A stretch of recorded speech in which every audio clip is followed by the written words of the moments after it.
Welcome to another episode of Preferred Walk-On, PFF's College Football Show. I'm your host, Max Chadwick, alongside my co-host, Dalton Wasserman, our producer, Eli, back there in the studio as well. Dalton, we are full swing into the transfer portal right now. We just dropped our top 10 players in the transfer portal. I dropped my top 25 players in the portal over at PFF.com if you want to check that out.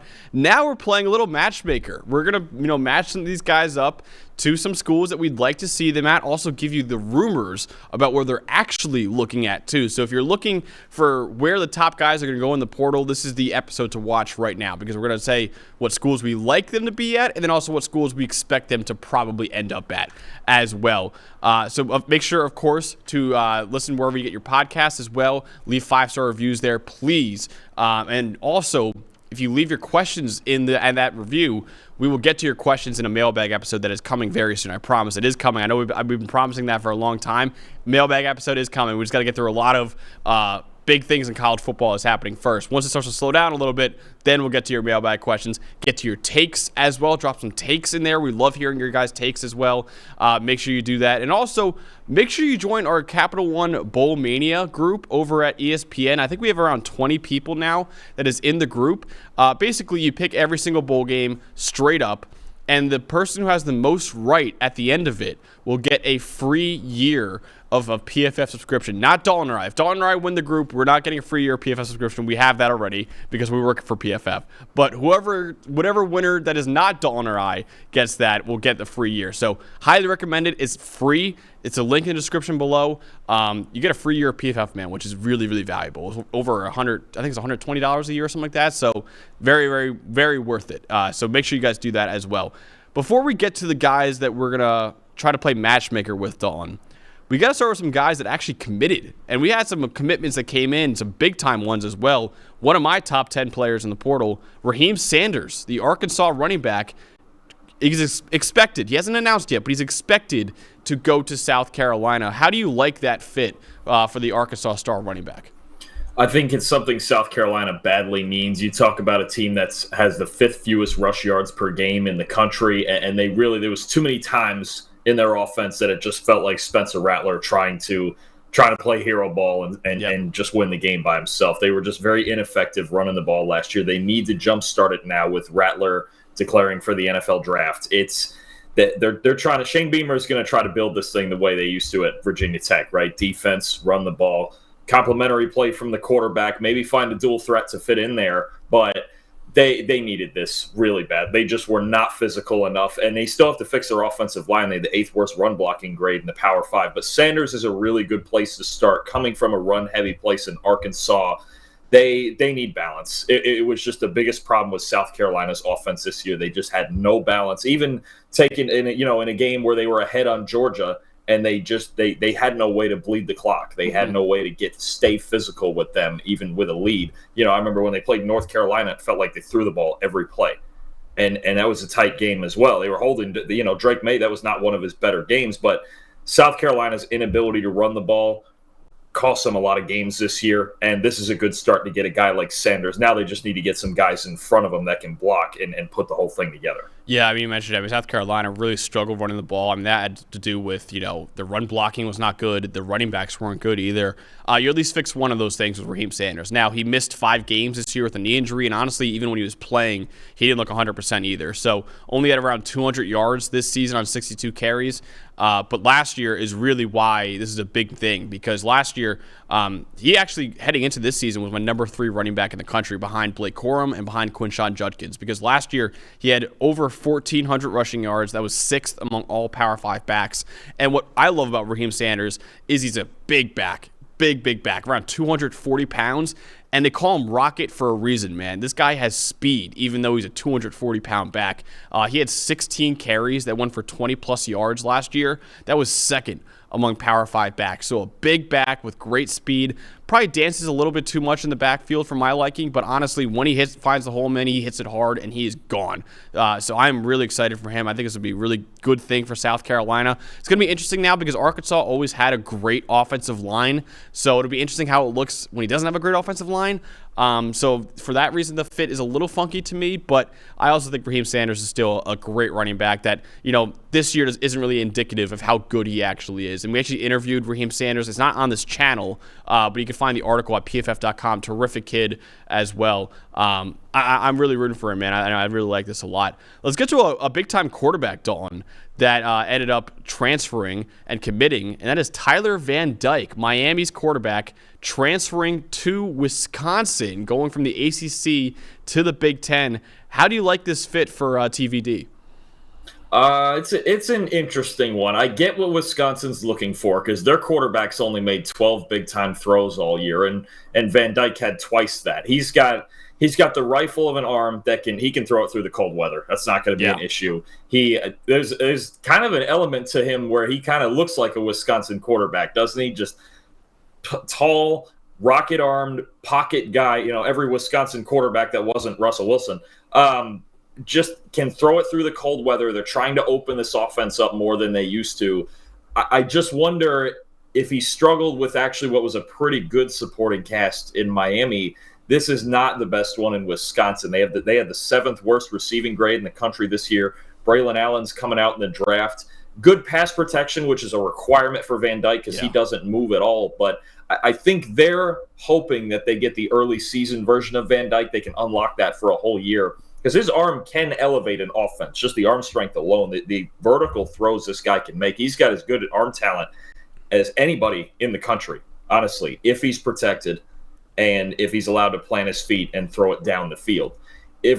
I'm not sure if Wisconsin necessarily has enough around him to make this work, but I get what they're going for. Van Dyke is that guy. I've said it before. He's going to get taken in the 4th or 5th round let's say next year, just on arm talent and just because of the flashes. Like, his best throws are as good as anybody in the country, and Wisconsin's looking for an upgrade. This year they tried it with Tanner Mordecai, and I think leaving that SMU environment that's kind of cozy, it didn't mesh well at all. Mm-hmm. And they just struggled to move the ball. They struggled to make plays on the outside. They're hoping Van Dyke can come in and elevate the rest of their group and make more big throws than Tanner Mordecai made. Yeah, absolutely. Yeah, it was kind of a tale of two seasons for Tyler Van Dyke. I mean, he started the year on fire, man. He had a 91.5 grade in the first 6 games of the season with 17 big-time throws, 5 turnover-worthy plays. That Texas A&M game, we had 5 touchdown passes, about an 87 passing grade as well, was massive. And that was a big reason why Miami ended up winning that game. But then in the second half of the season, man, it just fell apart for him. 63 grade, 7 big-time throws, 8 turnover-worthy plays in the last 5 games of the season. So, like you said, Wisconsin's hoping for the first half of the year from Tyler Van Dyke. He's got a rifle. He is a statue in the pocket, though. I think that's a good point that you made. You need good pass pro around him because he's not a guy who's going to be able to create on his own outside of the pocket. You're going to want him to just stand back there and just rifle passes in. And he had a really good receiving core, I will say, in Miami, too. So it's going to be interesting how he does with a worse receiving core at Wisconsin. They're still probably going to run the ball a good amount. It's Wisconsin. I know it's a new offense, too. But I don't know. I think this is a good get for Wisconsin. It's a weird fit for Tyler Van Dyke a little bit, but I think it's a good get for Wisconsin. And they're hoping that they get that first half of the year version of him. And honestly, I mean, it was enough for him to still have a really good season. He still had an 85 grade basically on the season. So Tyler Van Dyke, I think, is a little underrated when it comes to talking about the top quarterbacks in the transfer portal. This is a guy that was a first-round pick projected a couple of years ago, I think in the 2022 draft before the season. Kind of fell off from there, but I still think this guy has talent, man. I still think this guy could be maybe a 3rd or 4th round pick if it all goes right in Madison this year. So Tyler Van Dyke going to Wisconsin. Let's talk about a couple other quarterbacks real quickly, Dalton, that actually did end up committing. One of your guys, Chandler Rogers, the North Texas quarterback, going to Cal. And then just this morning, Grayson McCall, the Coastal Carolina quarterback, who's always graded well in our system until this year, he announced that he's going to NC State as well. So what do you make of those two commitments? I like the Rodgers fit a lot. You've got the natural fit in the running game. You know, Rodgers isn't the most mobile guy. He's kind of more of like a moving passer. He's going to move to throw, and you've got Jaden Ott next to him who can really carry the running game. And you saw Cal at times this year could really put up points with quarterbacks, honestly, not as good as Rodgers. So if they get their defense going a little bit, and they can find maybe 1 or 2 transfer receivers that can get vertical, and then move into the ACC, which we already know what everybody thinks of the ACC. It doesn't have a ton of depth, but Rodgers, I'm telling you, the vertical element to his game. He's as good a vertical passer as there is in the country right now. That North Texas offense was really, really good, and they just couldn't make stops. I think it's a great fit. A team that runs an open offense with a legitimate threat in the backfield in Jaden Ott and a guy who can throw it over the top with ease in Chandler Rogers. I like that fit. McCall's an interesting one.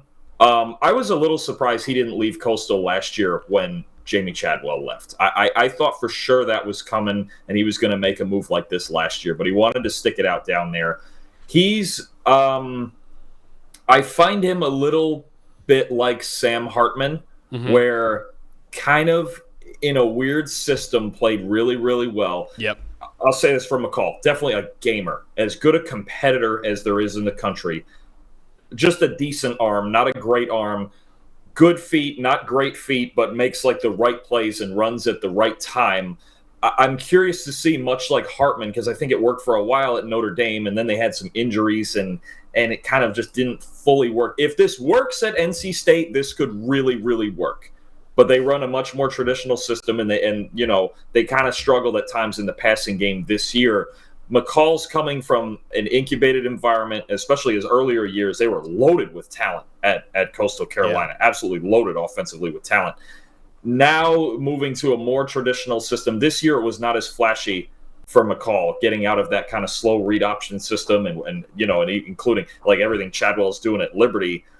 It's a very, very college offense, right? And there's a certain way that it gets done, much like Hartman at Wake Forest, right? It's much different than just a traditional offense like Notre Dame. This is one, I think it's good for NC State to get a talent like McCall. He's definitely probably a top 20 quarterback in the country. But I'm curious to see where the fit is, just like with Hartman at Notre Dame, how he plays in a little more traditional system and not having, life is easier in the Sun Belt than in the ACC. That's just a fact. So the step up is going to be, it's an interesting one to watch. NC State, I believe, inside the top 20 right now, finished the season really, really well, really good defense. He just is going to have to adjust to the level of competition. Yeah, he is. And I like the Chandler Rogers fit a lot at Cal. I watched his tape after you kind of pointed him out, and yeah, he does have a cannon, man. And I love the fact that he has Jaden Ott back there in the backfield as well, coming back next year as a big time addition for Cal. So I love that. The McCall one's interesting because McCall actually, from 2020 to 2022, Grayson McCall had the third best passing grade in the country, only behind Zach Wilson and Mac Jones. He was right in front of Bryce Young, Kyle Trask, Justin Fields, CJ Stroud, Caleb Williams, stuff like that. But you make a good point. He did run like a version of a triple option offense really at Coastal Carolina. Same thing with Sam Hartman, kind of ran like a slow mesh system at Wake Forest. The big question was, okay, going to Notre Dame now, how are you going to look in a pro-style system? Same thing for Grayson McCall kind of too. So it is going to be really interesting. It does feel, I'm glad you brought up Sam Hartman. It does feel a lot like that where it's like he's really good, but let's see what it looks like in a new offense. So I am really curious to see how he does look at NC State. But I mean, he also tapered off this year without Jamie Chadwell and they kind of ran a different offense. He only had a 75 grade this year, whereas, like I said, the 3 years before, he was hovering around 85, 90 all 3 years. So he was really talented. He actually entered the portal last year, Dalton, but ended up withdrawing from the portal and going back to Coastal Carolina. So interesting now that he does actually get out of Coastal Carolina, staying in the Carolinas and going to NC State. So let's talk about some of the guys that are remaining, though, in the transfer portal. This big episode we're doing now is kind of matchmaking these guys. So let's first look at the position that everyone loves to talk about in the transfer portal. That is, of course, quarterbacks. And the top remaining quarterbacks in the transfer portal right now. Cameron Ward is up there from Washington State.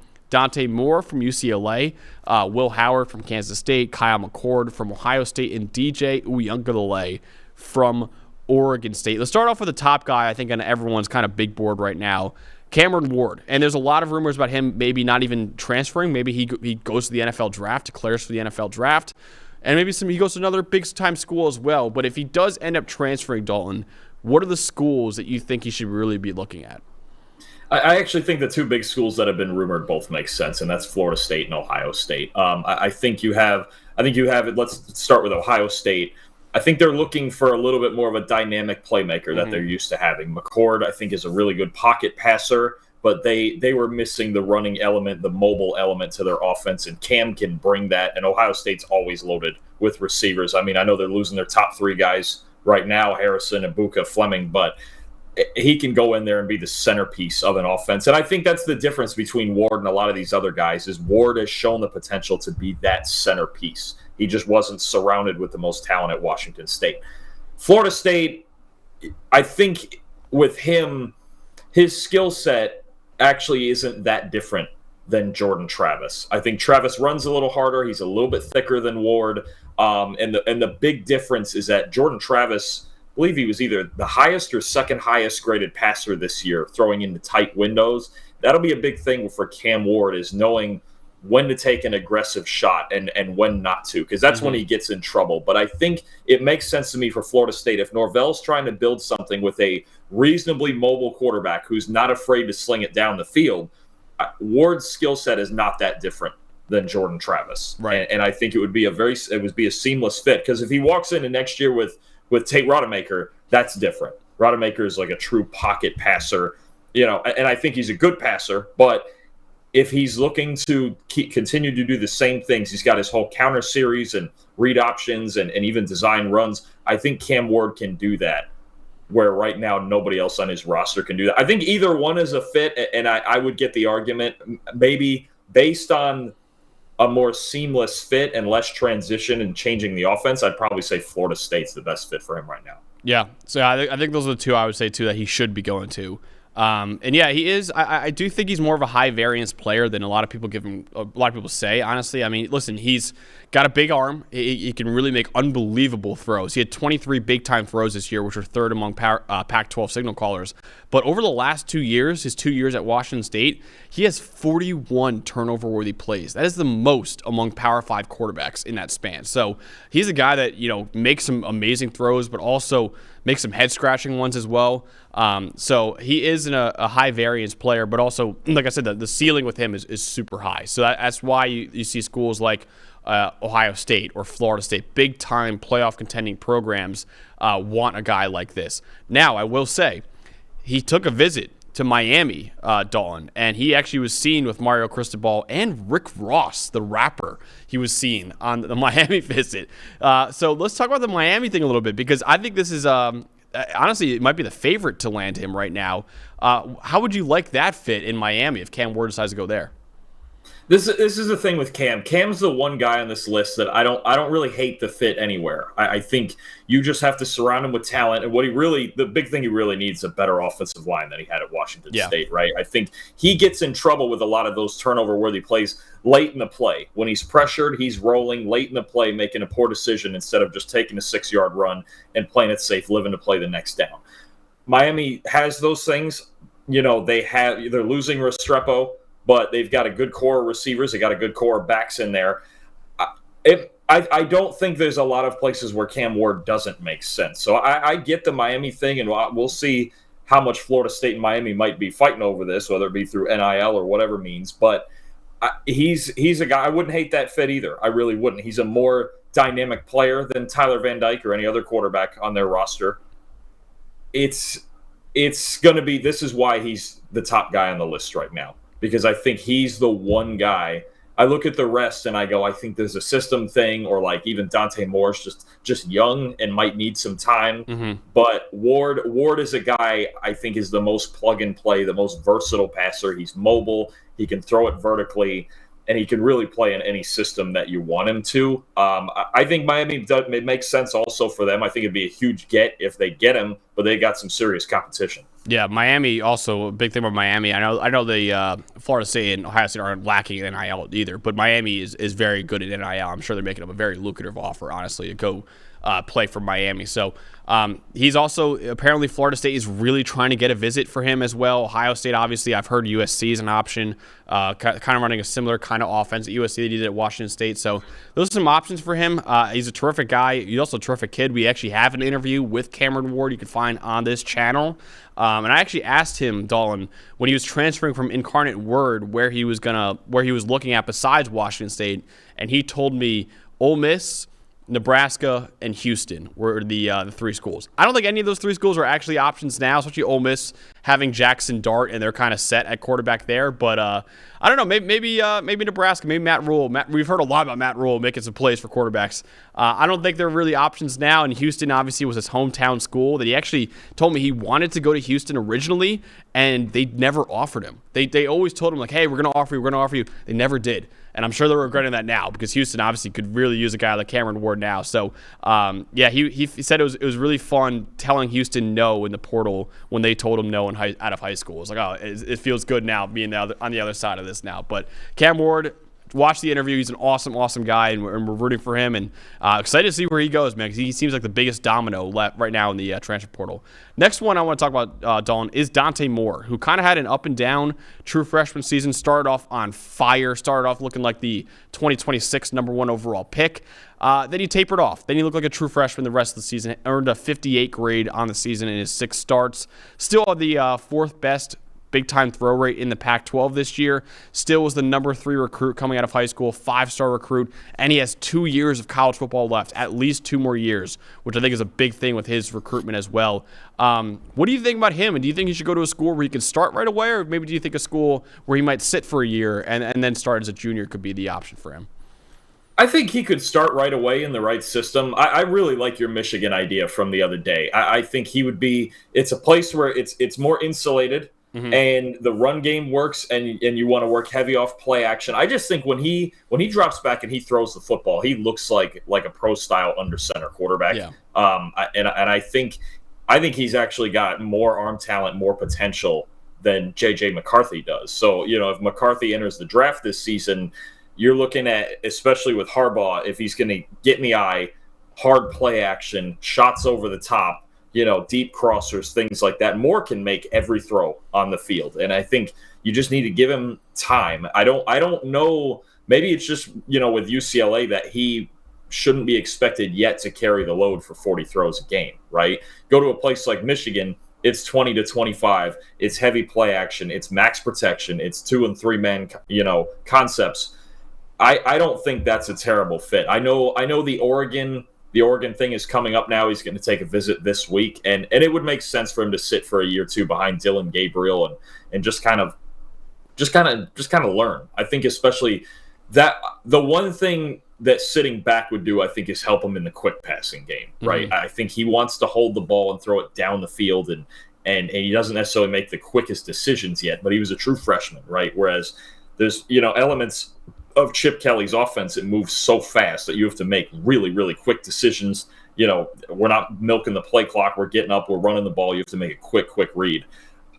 That's going to take some time if he's going to run an offense like that. And going to a school like Oregon, it will benefit him to sit. But I think if he does want to play right now, or next year, I should say, a place like Michigan makes sense. Yeah. It's insulated. They're not going to ask him to do too much. And I think it's going to be kind of, this is the same thing Michigan has done and kind of sometimes still does with J.J. McCarthy, right? It's just we're not asking you to carry us.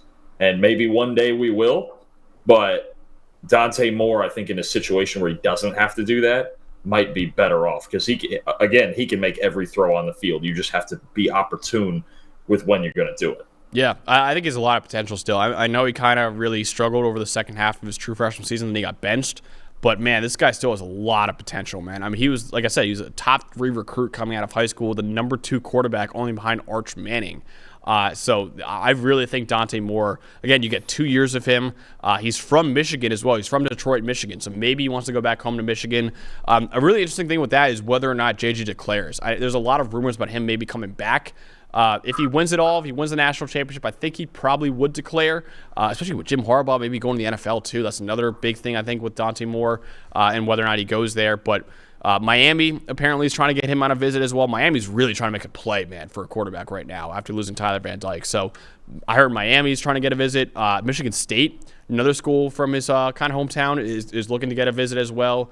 And you said Oregon, too. Oregon was actually, he was committed to Oregon for the longest time. And then right around signing day, he flipped in one of the biggest flips. And he went to UCLA instead. So Oregon, he might go back to Oregon, the school he originally did, kind of like what Quinn Ewers did when Quinn Ewers was committed to Texas for forever, flipped to Ohio State last second, spent a year there, and then went back to Texas. That might be what Dante Moore honestly does at UCLA going to Oregon. So that's another big one. Let's go to Will Howard now. This is another interesting one. The Kansas State quarterback who really excels off of play action. Where do you think he might fit, man? He's kind of an interesting one too in terms of what schools are looking at him. This is one of the hardest ones for me. I know he visited Miami as well, but they're one of the lowest play action rate teams in the Power Five. A good one for me would have actually been probably Kentucky if they hadn't already gotten Vandegrift. Howard's the hardest one I'm finding a fit for. Maybe a Michigan State. Man, it's tough. Maybe even in Arkansas. Is it right? KJ Jefferson is in the portal as well. He's not actually. No, he withdrew, and Arkansas actually got Talon Green, the Boise State quarterback, too. Like a couple days ago. I'm like looking. He's the hardest one I'm having. I would have said like Kentucky. Even Louisville would have been a good one, but now they have Shuck. I just think he needs a team. I think similar to Kansas State. He's generally one or two games he showed it this year, but he's not generally the best like just drop back passer. Yeah. Like I actually don't think Miami's offense is the fit. I think somebody more like Moore or Ward fits there better. But Howard, I'm struggling with some of these places that have been filled. I probably would have said Kentucky before Vandegrift went there, or maybe he could still go there and compete for the job. But he's the hardest one because he's so reliant. Like he is a dual threat to an extent. He's one of the best play action passers in the country because he's just good at kind of reading when guys are stepping up and getting it over the top of them. But in most drop back situations, now the argument is, look, watch the second half against Texas. If you just watch that second half, you could convince yourself he can play in any offense. But it hasn't been consistent enough.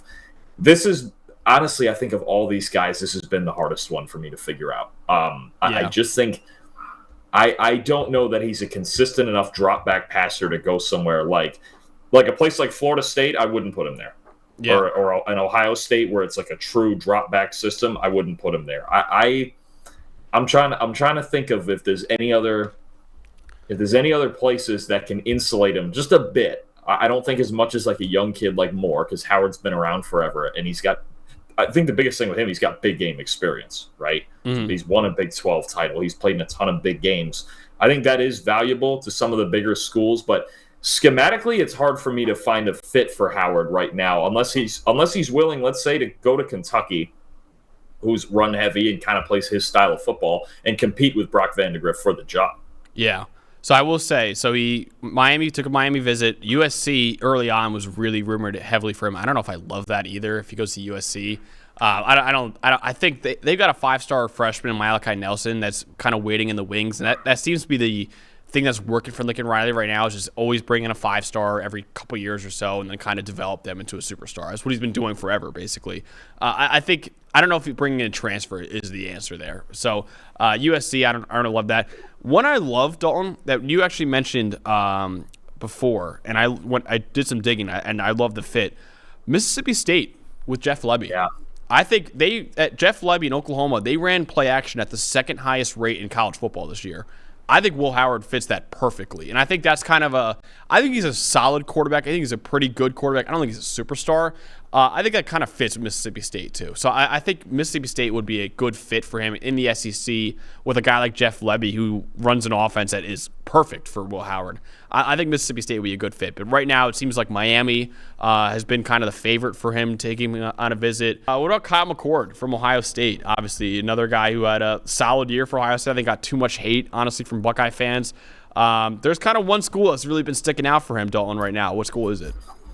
It's Nebraska, and you know what? The more I thought about it, I think it's kind of a fit. I think what Matt Rule wants to do, he wants to run the ball. He wants to kind of use tight ends, and he doesn't want to be too wide open with his offense. I think he wants balance. And McCord, I think McCord, is he the best quarterback in the country? No. Does he have a certain skill set? Yes. But it was only ahead of Army. They were second worst passing grade in the country this year, only ahead of Army, which, right. They need, this is just such a massive improvement if they were to get McCord. I think that's what Matt Rule is looking for. Even if McCord is not like the perfect player, he doesn't move a lot, he's not great under pressure. But that improvement, and I think improvement in the second year is kind of a theme with Matt Rule, right? His first year at Temple, he won 2 games. Second year, 6-6 bowl game, right?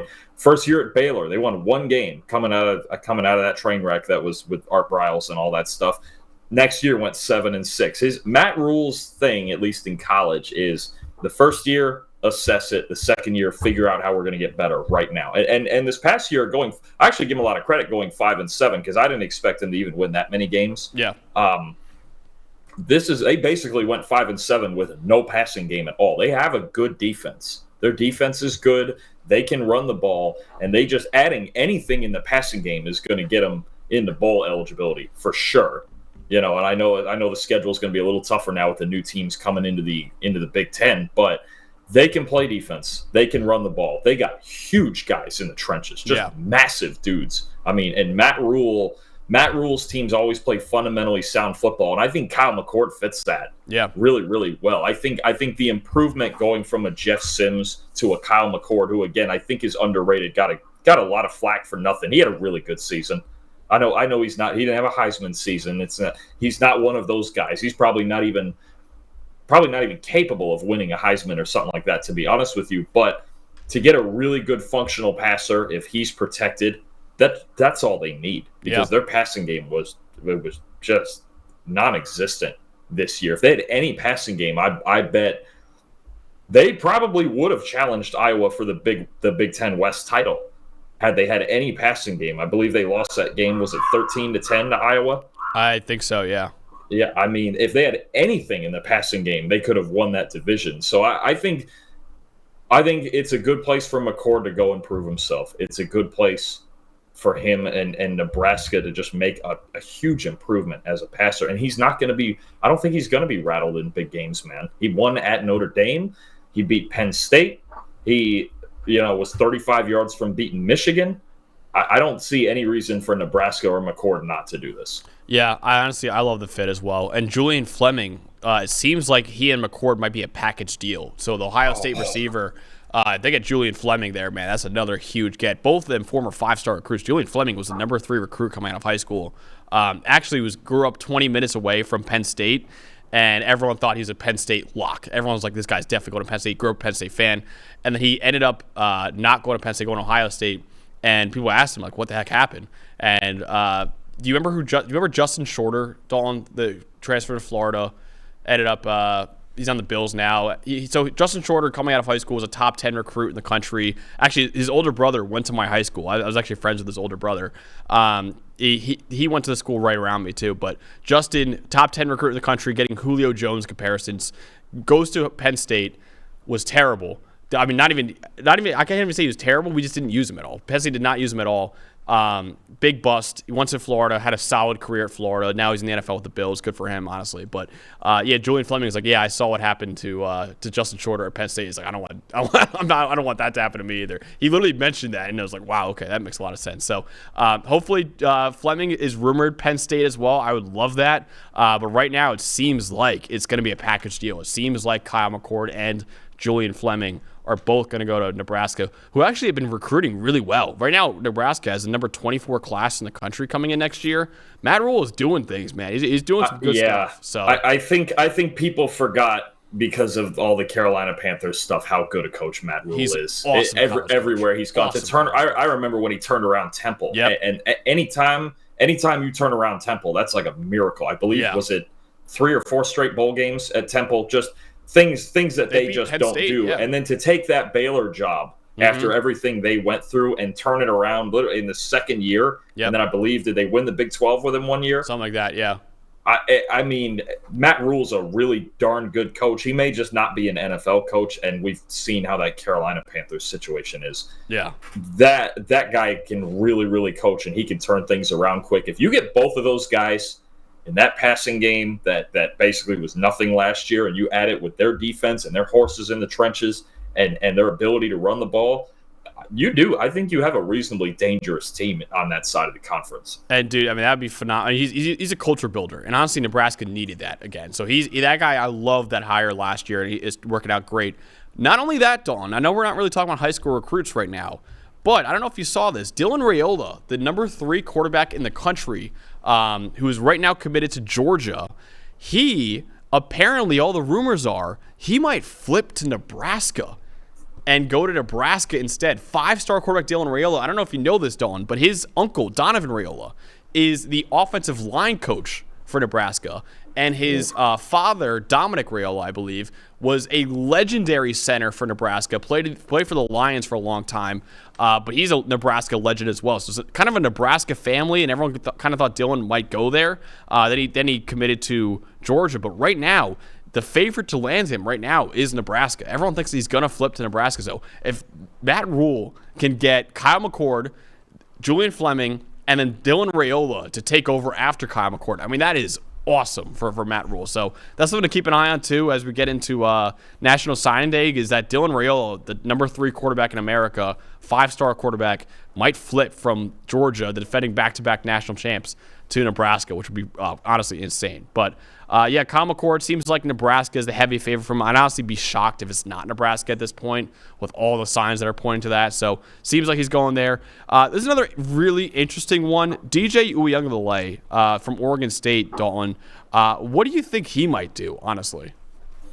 I mean, I know all the rumors have been leaning towards Florida State for now, and Louisville was in that mix before they got Tyler Shuck, and I wonder if they're still in that mix. But I just don't know that Florida State is the best. Like, I think in the run game it makes sense. Like he can do. I think there would be kind of a philosophical shift for Norvell. Like Uiagalelei, he can do all the things in the run game, probably just as well as Travis, but the lack sometimes of accuracy, especially in the drop back game, concerns me. Like I told you on Monday, I'm a little surprised we're not seeing more about possibly him following Jonathan Smith to Michigan State. Now, I don't know if he feels like, oh, I can get on a team that's in playoff contention and get him in the top 12 and do all that. I get that, because Michigan State's not going to be prepared for that next year. So I get the part about trying to find a winning team. But he's, I think, again, a little bit like Will Howard, trying to find a schematic fit. And not a lot of teams run their offense the way Oregon State did last year. Under center, 2 tight ends, run right at you, hard play action, 7-man protections. Like, just, it's hard to find a fit. I totally get on the talent, on the arm strength, on the downfield passing ability, why any school in the country would look at him. But I think he's been better. He's another guy like Howard who's been better when he's just insulated. Just a little bit. I need a really, really good run game, right? And Florida State's losing a lot of talent. I'm not sure what they're going to have around him, right? Next year, I don't think Uiagalelei can carry you. Yeah, I just don't. I think that much has been proven. I think he's a B to B plus quarterback with a really good arm who can hurt you. You know, short yardage situations in the run game, over the top in the play action game, but. I would have liked to have seen him go to Louisville. Actually, I think Jeff Brom really could have. I think he really could have called the right plays for this guy. Yeah. It's not that Mike Norvell and Florida State can't, but it's different. It's different. It's much more set up in Louisville to support a guy like Uiagalelei. I wouldn't have minded seeing that instead of them going with Shuck. I wonder. That's an interesting point. I wonder if they are still going to be willing to take him. I wonder, like, Shuck is like, I don't think Shuck is that great, honestly. So I know he started for Texas Tech, and he had a 65 grade this year. He's always been just like solid. I never really thought he was that good. I wonder if DJ's like still like, oh, I could beat that guy out easily. Now I wonder if Tyler Shuck might also be like, you guys are screwing me over here. Like, I thought you were taking me in to be the starter. Now all of a sudden you're bringing another guy. So I don't know. It's weird. I wonder if Louisville's it's a hard one. I get totally why he's looking to go to a Florida State. He wants to win. Because, again, I think a big motivation now on both sides of this portal is going to be who can get in the top 12, right? Before, when it was 4, it was so limited to like really like Caleb 8 or 9 Williams, teams. like that's it. Before this year and all the controversy this year, it felt like we were pretty much the same 6 teams, some combination of 4 of them were making the playoff every year. If you weren't at Bama, Clemson, Georgia, Ohio State, Michigan, then it wasn't irrelevant. Now playoff contention's a relevant decision, and these guys, especially the quarterbacks, are going to look at those schools first. I get the Florida State thing. I'm a little shaky on if it would work. I wonder if I think they're waiting on Cam Ward, and I think they're gonna, if Cam Ward does not come through, whether or not he declares for the draft or goes to Miami or wherever, I think then they turn to DJ and be like, all right, we'll take DJ in and do that instead. I will say this, so DJ did an interview with ESPN's Tom Van Haren, one of the top college football reporters. He's terrific, so check it out if you can. But he did an interview and talked about the schools that he's talked to. He said, all right, I've talked to a couple schools. I've talked to Mississippi State, Louisville, Florida State, and then a few schools have reached out to some coaches of mine. Ohio State reached out to one of my coaches. I haven't talked to them, but they are one of the schools that reached out. So Ohio State reached out kind of through some back channels about DJ. I wonder if Ryan Day is kind of thinking maybe he might be panicking right now because it seems like Cam Ward is like up in the air completely. And if that doesn't work out, it's like Ryan Day's like, I don't know what we're going to do at quarterback with Kyle McCord leaving too. So I wonder if he's kind of looking at DJ right now as kind of one of those guys as well. And Mississippi State also reaching out. I love that fit too. Play action offense for DJ. I know it's not a playoff contender probably, but Mississippi State also could be an interesting one for DJ as well. Yeah, it's a weird one though because it's a lot more spread out than he's used to. Right. Ohio State's in a weird spot. I think any of these schools that are looking at Cam Ward, they're going to be in a holding pattern until that decision's made. It's kind of like the big free agent on the market, and then the dominoes fall. Right? It's the reason. Like again, Cam Ward's the one guy who I don't have like a schematic problem fitting him in anywhere. He's just talented, and he can do all the things you ask him to do. All of these other guys have some sort of just little bit of a handcuff where you go, there is not that Cam Ward's not flawed because the turnover worthy play things is an issue, but that's more of like a general football thing than a fit thing. Any good coach is going to sit there and go, I can fix that. But this is why Ward's the bigger prize. And DJ, look, these other teams, if they're looking at a transfer quarterback, they should look at DJ right after Ward, right? He does have a ton of ability. He's got size. He can run. He's got a boatload of ability. One of the strongest arms in the country, I think. Yeah, his arm is ridiculous. He just has, much like the rest of these guys, Howard and McCord and Van Dyke, none of them have shown the ability to carry an offense when you need them to, right? If DJ could do that, they very likely would have beaten Washington, right? Yeah. He's gonna be an odd one. I'm really curious to see where he ends up and how that fits in because I kind of think Louisville might have been the best fit and that door might be shut. Yeah, dude, I'm wondering if Ohio State screwed themselves because it feels like Kyle McCord wouldn't just leave Ohio State if he's gonna be a starter next year. You know, something happened there. I feel like something Ryan had to have happened probably there. went to him as like, listen, we're gonna get a guy. Have your affairs in order. You might want to look at the port. I wonder if now they're screwed, man. Because I think Riley Leonard they were trying to go after too. He's obviously off the table with Notre Dame now. I can't guarantee. I'm going to be honest. By this time next year, I'm not saying it's the most likely outcome, but I can't guarantee that any of these guys are better than Kyle McCord. That's what I'm saying. I'm like, I wonder if they screwed themselves. These guys, some of these guys we think are better. But I think McCord's in the same class as the rest of these guys. I get the style thing because he doesn't move, but what are you gonna do? Something had to have happened there. You strike out on Cam Ward, which looks honestly likely at this point. Ohio State is still in the running, but it seems like Miami and Florida State, or even the NFL draft, are still the more likely options. You strike out on him. I don't have anything about Dante Moore with them. I wonder what the heck they do, man. I don't know what quarterback they'd really look at and be like, oh, we got to get that guy now and bring him in.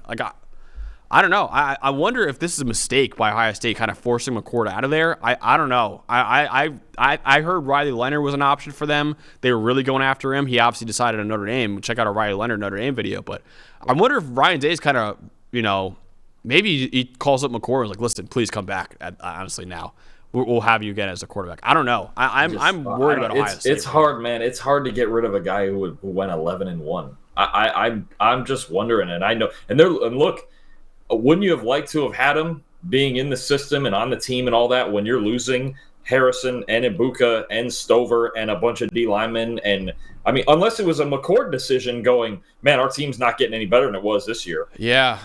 Man, it's hard to just leave if you're the starting quarterback of Ohio State, though. That's why I think he got forced out. I think Day told him, hey, we're getting someone else, so you might want to get out of here.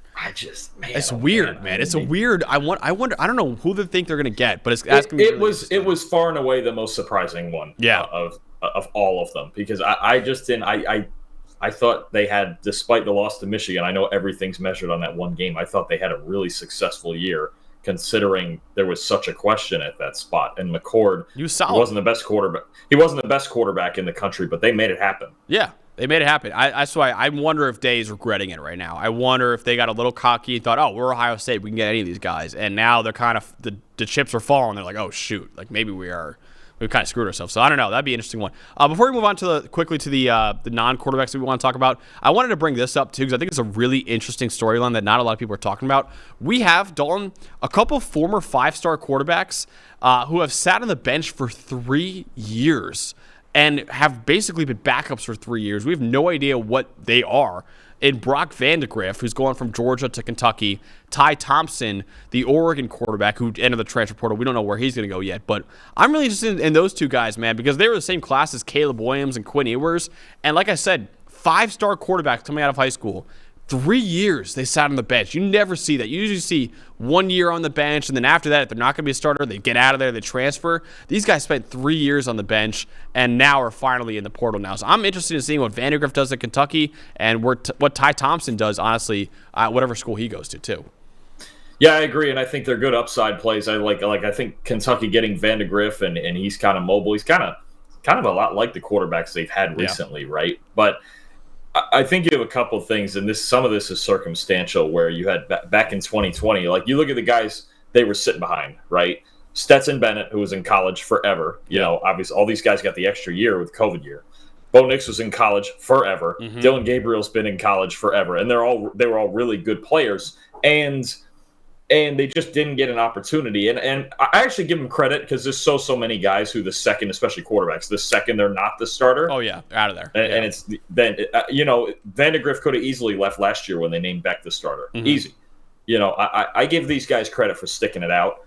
But they're going to be good upside plays. Like a school like Kentucky, I think is perfect for Vandagriff. It's still SEC. They need a quarterback. They need a jolt in the passing game. He can move too. I think that really helps. And Ty Thompson played sparingly sometimes in the fourth quarter for Oregon when Nix was, already put up 60 points. Yeah. It'll be interesting to see. I know there's some Arizona State rumors with him. That's a good one. Like they need a team that just needs an infusion of pure talent that for whatever reason hasn't gotten a chance. I think those would be really good. I think it is a good fit for Vandagriff. And a school like that's a good fit for Thompson. They do just need a chance, right? Yeah. Hopefully they've learned a lot on the bench and sparingly played the last few years. But I think a lot of it is circumstantial with those two. When you talk about sitting behind guys who've been in college for what feels like 20 years, and now with Gabriel coming in, Thompson, now the writing was on the wall. Yeah. Right? You can't sit there forever if you were a 5-star guy. Somebody's going to believe in you enough to start right now. Dude, it's so fun. The Ty Thompson one is, I don't know if you saw Ty Thompson's tweet that he kind of got clowned for, but when they lost to Washington in the Pac-12 title game, he kind of did the Stephon Diggs tweet where he's like standing on the sideline and watching the team celebrate. Oh, against the Chiefs? Yeah. He did that. He did that kind of tweet where he's kind of standing there like, oh, my time now. I feel so bad for that kid, man. His true freshman year, sat behind Anthony Brown. You're thinking, okay, freshman year, every 5-star freshman usually sits for a year. Then I'll take over. They bring in Bo Nix. And he goes, okay, Bo Nix is here. I'll sit for another year. But he's going to declare for the draft if he has a great year. Bo Nix has a great year. And then Bo Nix goes, no, I'm coming back next year again. I'm coming back for another year. And Ty Thompson's like, okay. I'll come back next year again. I'll sit for my third year. Bo Nix is out of eligibility after this. He's gone. He's definitely gone. After that, then it's my turn, my fourth year.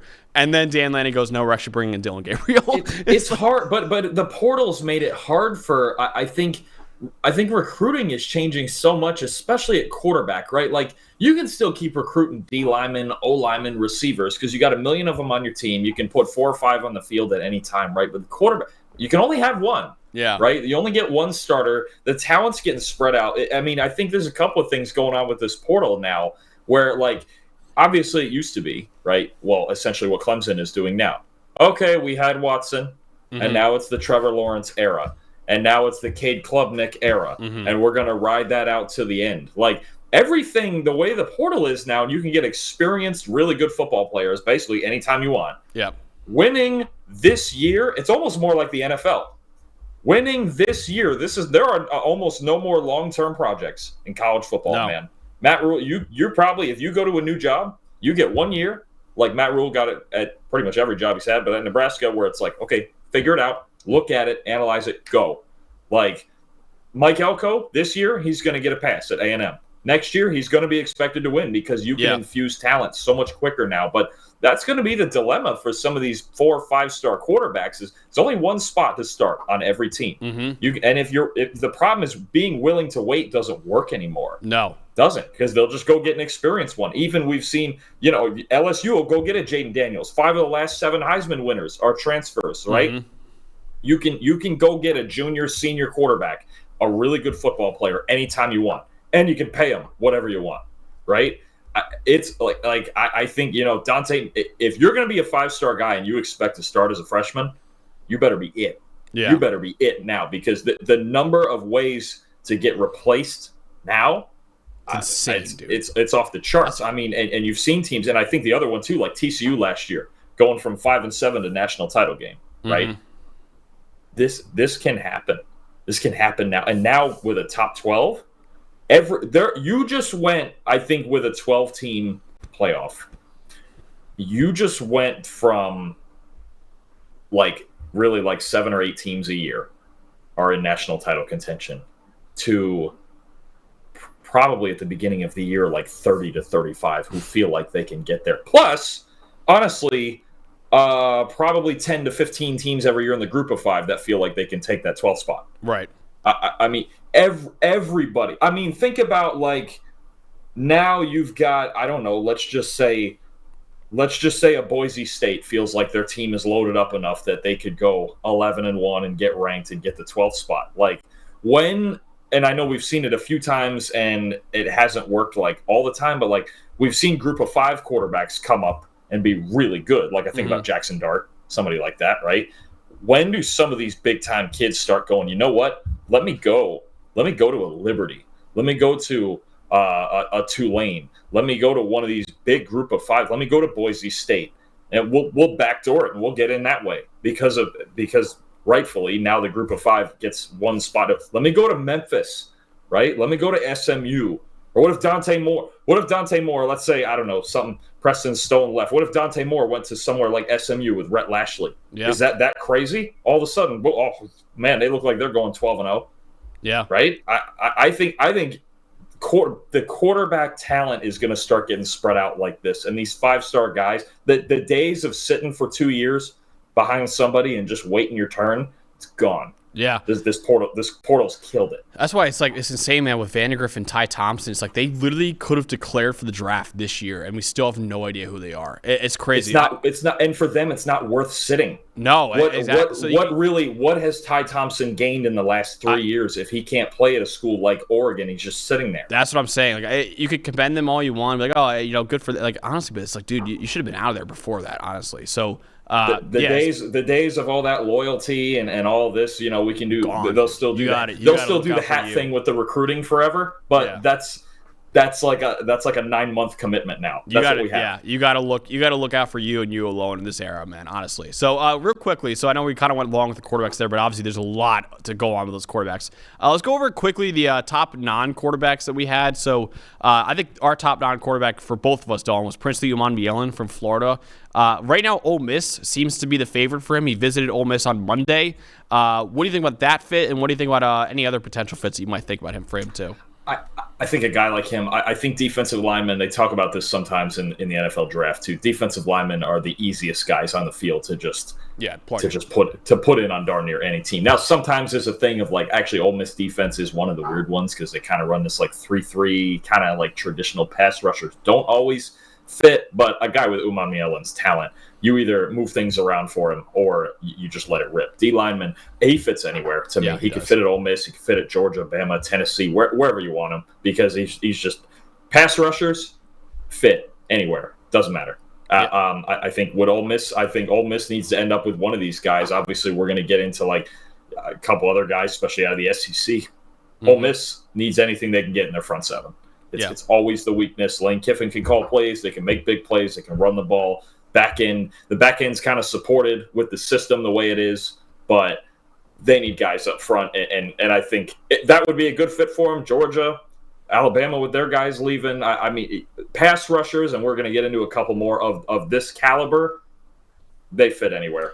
That's kind of why. It's the D lineman, I think, to me, you could tell me with him, you could tell me almost anybody. I go, yeah, sure. It's kind of that thing. He's like the top guy. It's almost like you don't need a fit for it. Like you don't need a guy, does he fit this? Like, no, he's a superstar anyway. I will say, his little brother, Prince Will Umanmielen, true freshman edge defender at Nebraska this year, and he played a lot at Nebraska. So he might be thinking, hey, what if I go to Nebraska?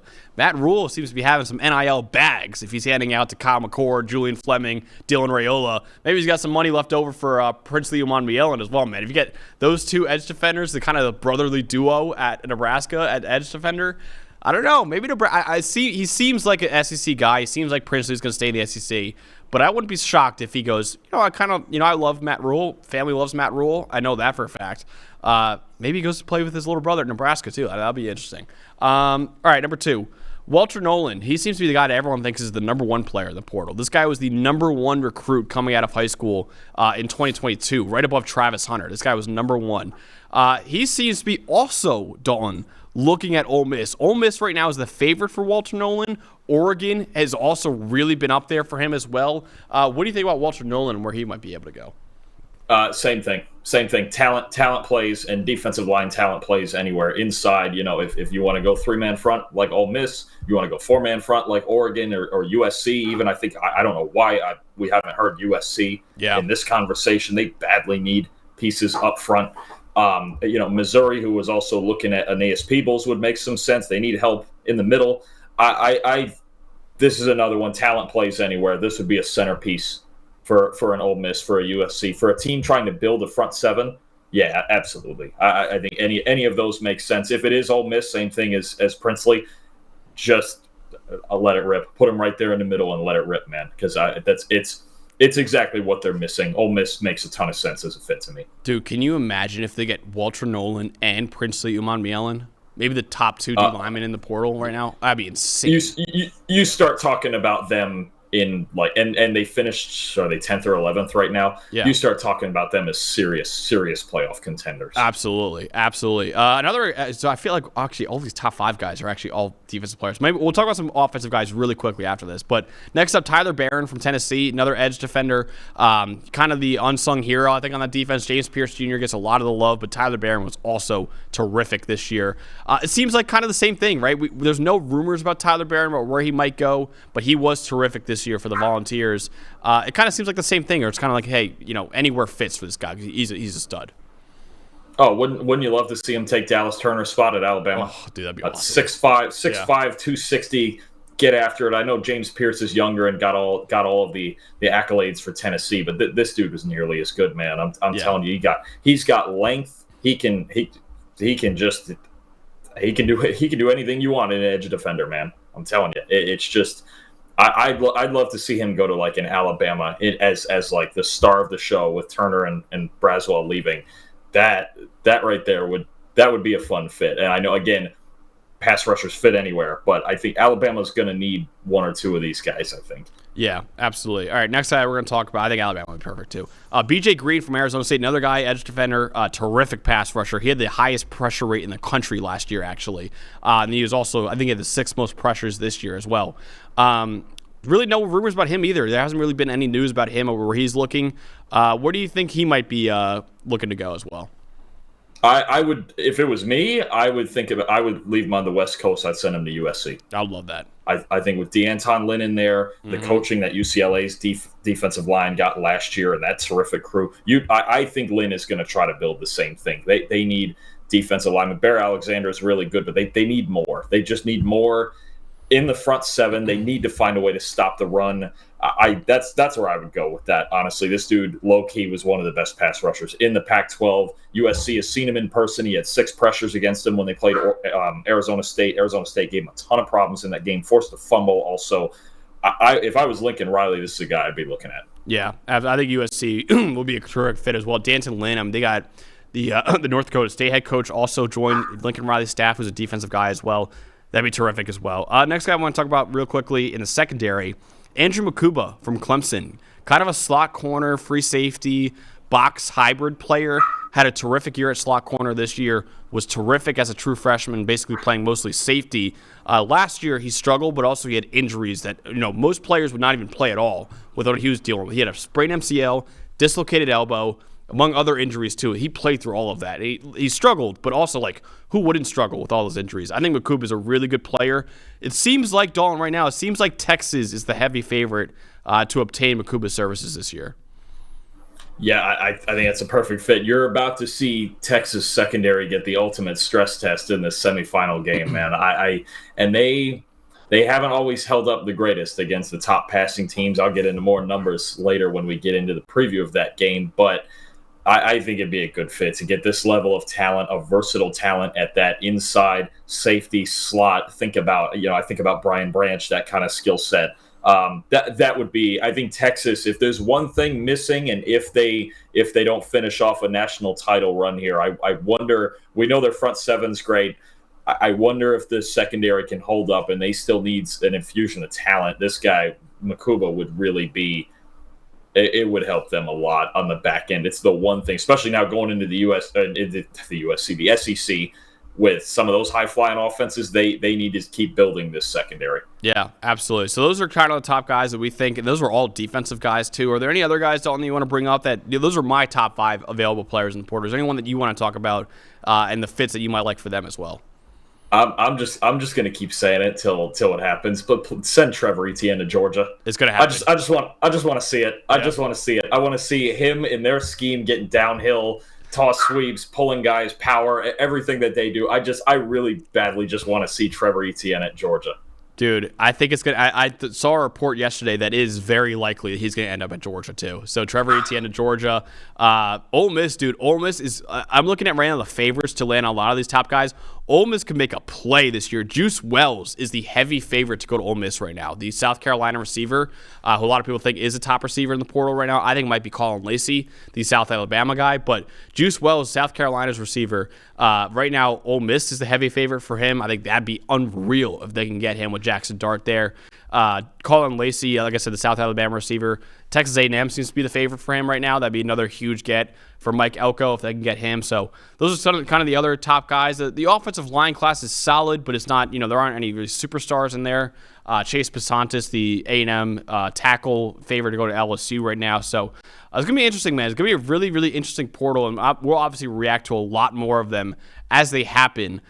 This is what we're kind of playing matchmaker for these guys right now. All right, before we go, we wanted to talk about the bowl games. We obviously have college football back this weekend, a lot of big games, a lot of bowl games this weekend, and we wanted to kind of give our a quick preview. We're not going to preview all of them in depth, but quick preview of all of the bowl games from this weekend and on Monday too, because Monday we're obviously the bowl game's going to happen before we even record the episode. So let's talk about the bowl games real quickly, Dalton. Of course, remind you guys, join our Capital One Bowl Mania because, again, you can win a free PFF subscription, and if you get the most right, and right now there's only like 20 people in it right now, so you have a good chance of getting it if you honestly win it. So let's talk about the bowl games right now, starting off with the first bowl game, which is the Myrtle Beach Bowl between Georgia Southern and Ohio on Saturday at 11 a.m. So, Dalton, who are you picking in that game?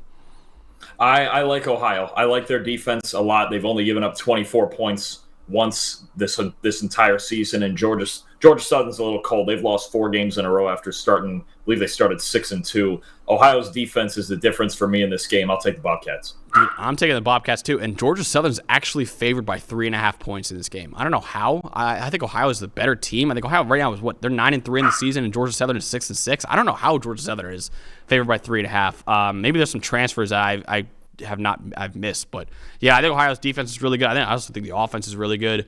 I believe Curtis Rourke is playing, right? I mean, is he in the portal? He might actually be in the portal. I think he went in the portal, I thought. Oh, that's why they're So if they can keep it a low scoring, they've been winning with defense all year. Their offense wasn't as great this year. Rourke was fighting through injuries early in the season. They're really a heavy defensive team anyway. If they keep this a low scoring game and keep it in the box, I still like them to win it. That's exactly why Ohio is underdogs, is because of that. That makes a lot of sense. So he actually looking at Vanderbilt and BYU right now, apparently for Curtis Rourke. So that'd be interesting. Really good quarterback though. So yeah, we're both taking Ohio still in the upset. Next one we're talking about is actually not an FBS game, but still a bowl game. The Celebration Bowl, the Cricket Celebration Bowl between Howard and Florida A&M. Don, who did you pick in this game? I like FAMU. Howard's hot lately. They've won 4 of their last 5. They started to figure some things out on offense, especially in the running game. But FAMU's been consistent all season, 11-1, and the only loss was at USF, who actually became one of the better comeback stories of this season. I like FAMU, well-rounded, really well-rounded on defense. Just a ton of guys, especially on their defensive line, who cause a lot of problems. Long as FAMU's run defense holds up, I believe they're going to win this game. Yeah, absolutely. Jeremy Musa, FAMU's quarterback, has had a pretty good year as well. So I think he's gonna be a big time player in this game. So yeah, I'm taking FAMU as well. They're 11-1. I think they're gonna win this game. Next one, the New Orleans Bowl between Louisiana and Jacksonville State at 2:15 p.m. on Saturday. Dawn, who are you taking this game? I like Jacksonville State. Kind of an upstart. We were lucky enough, them and James Madison to get them into bowl eligibility with not enough 6-6 teams in there. I think they're going to ride that momentum. Offensive line led by Clay Webb is really, really good. Stud. I like Jacksonville State. First bowl game, I think they're going to be high energy. I think they're going to be really energized. Just getting into a bowl game when they really, along with James Madison, they weren't supposed to unless you had not enough 6-6 teams in, and they got lucky enough to do it. So I like Jacksonville State. Louisiana's another one. They've beaten the teams that they're better than. They've kind of lost to the good teams on their schedule. I think Jacksonville State is better than them. Interesting. I'm actually going with Louisiana, man. I kind of like the Raging Cajuns in this game. I think they've had a solid year as well. And yeah, I think it'll be a close game for sure, but I also think Louisiana's defense is pretty solid. And they got a pretty solid secondary led by the star cornerback Keon Martin, who's had a really good year as well. But yeah, I kind of like Louisiana on this one. I got Louisiana winning this game, and right now Jacksonville State is favored, so I'm picking the upset in that one. Next one we're talking about is the Cure Bowl between Miami, Ohio, and Appalachian State. Appalachian State is actually favored by 6.5 in this game, even though Miami, Ohio is 11-2. So who are you picking, Dalton, in this game? I like App State. This is a hard one. This is a really hard one. I like App State. I don't love it by 6.5. Miami, Ohio's defense is really, really good. They beat Toledo in the MAC title game. I think the biggest driver of that is that Avion Smith, their quarterback, is in the transfer portal, but for Miami, Ohio.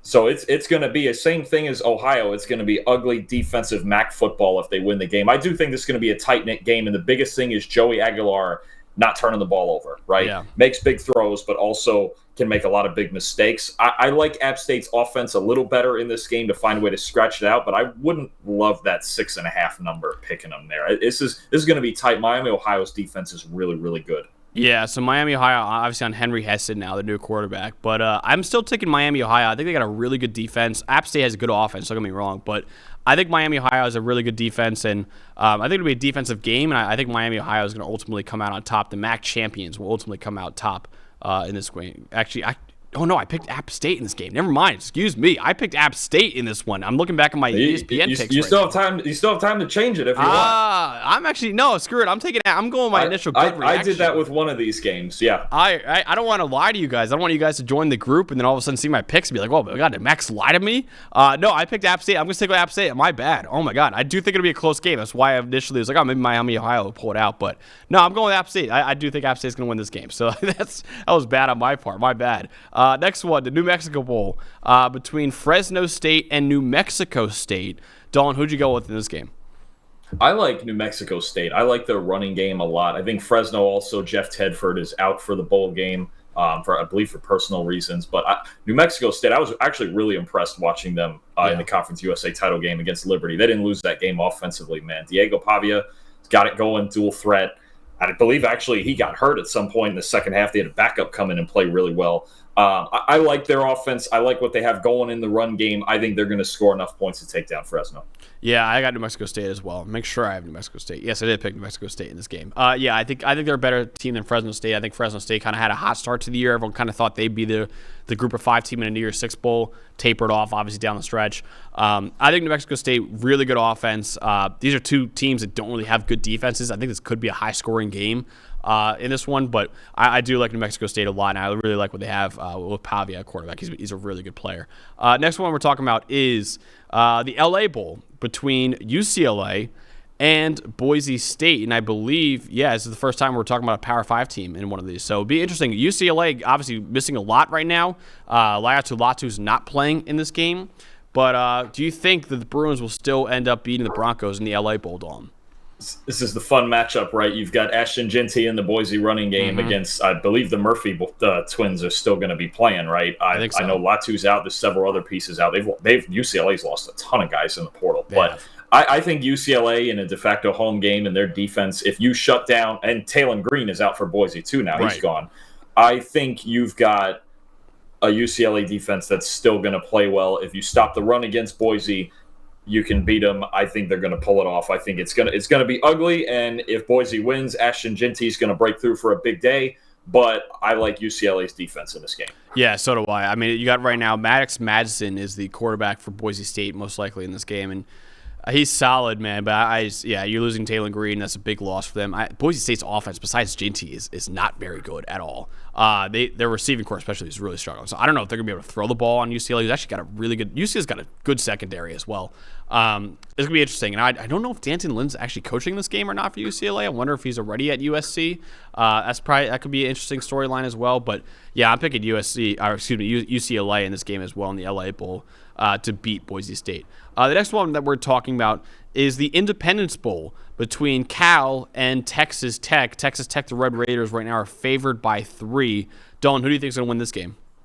This was a hard one. This was the one I went back and forth on. I think this is the most unpredictable game. I think you got two teams very similar caliber. You've got two teams that are going to be starting new quarterbacks next year, and Tyler Shuck's already out at Texas Tech. But the story is the running backs, right? You got two elite running backs on the same field, Jaden Ott, Taj Brooks.